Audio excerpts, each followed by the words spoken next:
Salut tout le monde, j'espère que ça va bien. Je sais qu'il se passe beaucoup de choses dans le monde en ce moment. Puis si tu ressens là, de la détresse par rapport à ça et tout, viens me voir, on va se parler ou par un adulte près de toi. Donc je sais que ça peut être difficile là, parfois de voir tout ce qui se passe dans le monde quand on est empathique. Donc sur une note un peu plus positive, on va aller avec la ponctuation. Donc, ponctuation, c'est quelque chose avec laquelle vous avez peut-être un peu de difficulté. Je vous blâme pas si vous l'avez pas appris encore, là, évidemment.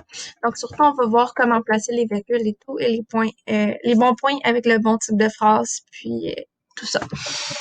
Donc, les points, donc il y a plusieurs sortes de points. Donc, on va parler du point normal, oui, comme ça ici, mais aussi on va parler des autres types de points. Donc, un point comme ça ici, ça va terminer la phrase déclarative et impérative comme on a déjà vu là, à un de nos derniers cours.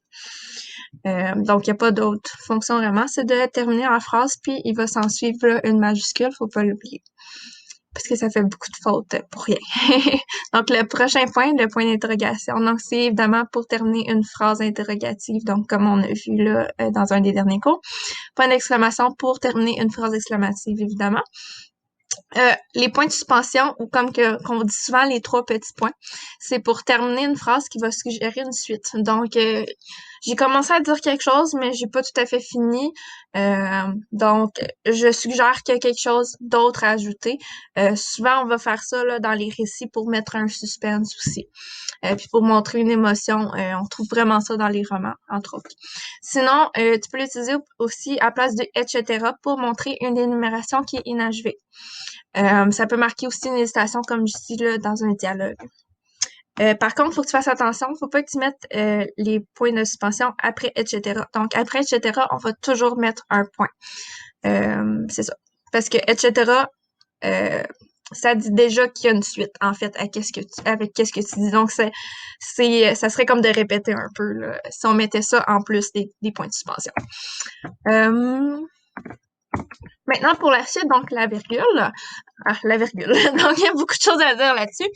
Ça va servir, premièrement, à séparer des phrases ou des groupes juxtaposés dans une énumération. Donc, on l'a vu, l'énumération, quand on a parlé du descriptif, c'est pas trop compliqué. C'est quand on met plusieurs éléments qui se ressemblent ensemble, puis qu'on nomme, dans le fond, plusieurs choses. Ces jeunes sont bavards, virgule, bruyants, virgule, excités. Donc, on voit ici là, comme une gradation aussi. Ensuite, ça va détacher un complément de phrase qui va être déplacé en début de phrase. Donc, depuis hier, Julie collabore avec eux. Donc, c'est un complément de phrase, évidemment. On peut le savoir parce qu'on peut le déplacer, on peut l'effacer. Puis, le complément, fais attention, il prend pas le virgule s'il est à la fin parce qu'il est à sa bonne place. Donc, si le complément de phrase, il est à la fin, donc à la bonne place, pas de virgule devant. On va l'utiliser aussi pour détacher un complément du nom ou du pronom. Donc, ça va montrer qu'on ajoute une information supplémentaire qui n'est pas nécessairement nécessaire. Donc, par exemple, F, furieuse, répliqua aussitôt. Donc, ici, furieuse, ça va être le complément du nom F. Donc, ça sert aussi à mettre un peu l'accent là, sur cette information-là. Ça va servir aussi à détacher une phrase incise. Donc, c'est quoi une phrase incise? Ben, ça va indiquer qui parle, donc à qui est la parole. Exemple. Après tout, dit-il, donc ça c'est ma phrase incise, on sait que c'est lui qui parle, cela en valait la peine. Parfait. Ensuite, ça va marquer une coordination. Une coordination, c'est quand tu vas voir puis, mais, car. Tu vas toujours mettre une virgule devant. Donc ça, c'est assez simple. Je fais ce que je peux, virgule, mais ce n'est jamais assez. Donc toujours une virgule devant le mais, car, puis, etc. Le 2 points, là, il n'y a pas juste cette utilisation-là, mais pour le reste, tu vas voir ça là, un peu plus tard dans ton secondaire. Pour l'instant, on va juste dire que ça introduit un discours à portée directe. Donc, un discours à portée directe, c'est quand on rapporte directement les paroles de quelqu'un. Donc, mot pour mot, pardon, on va les écrire. Par exemple, je lui ai demandé 2 points, reviendras-tu? Donc, c'est exactement ça que la personne a dit.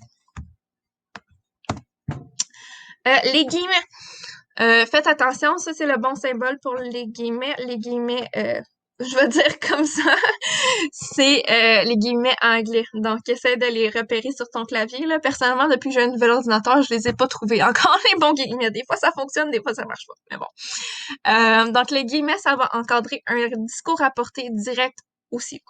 Donc, je lui ai dit 2 points.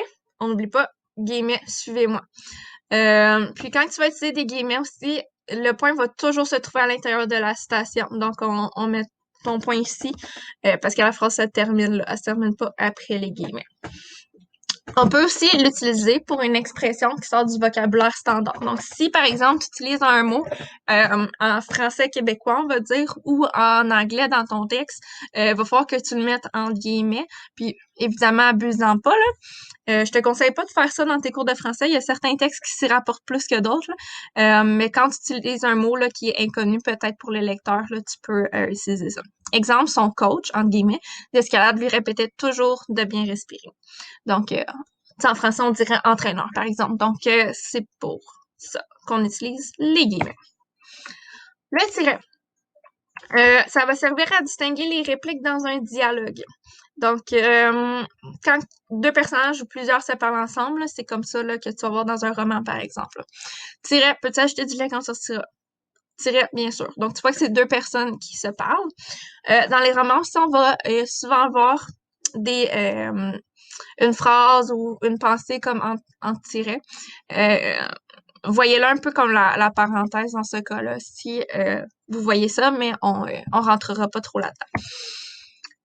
C'est tout. Donc, devoir, matière première, page 205 à 209. Donc, je te rappelle, tu fais ça comme pratique pour être sûr là, de bien comprendre qu'est-ce que tu fais. Tu te corriges ensuite.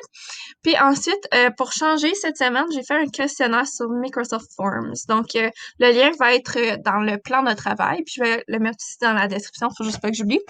Puis c'est ça, c'est un test, il y a des choix de réponses, il y a des réponses courtes aussi à donner, puis ça se corrige dans le fond, puis j'ai le résultat ensuite, puis j'ai tous vos noms là, de qui le fait puis qui le fait pas. Donc pour avoir accès à ça, il faut juste que tu te connectes sur ton courriel, comme tu fais d'habitude. Comme ça va me dire là c'est qui a accès. Donc merci, je te souhaite une belle journée, une belle semaine. Donc on est le début du mois de juin. J'espère qu'il va faire chaud, qu'il va faire beau. Profite pour aller respirer dehors un petit peu, ça fait toujours du bien. Bye bye!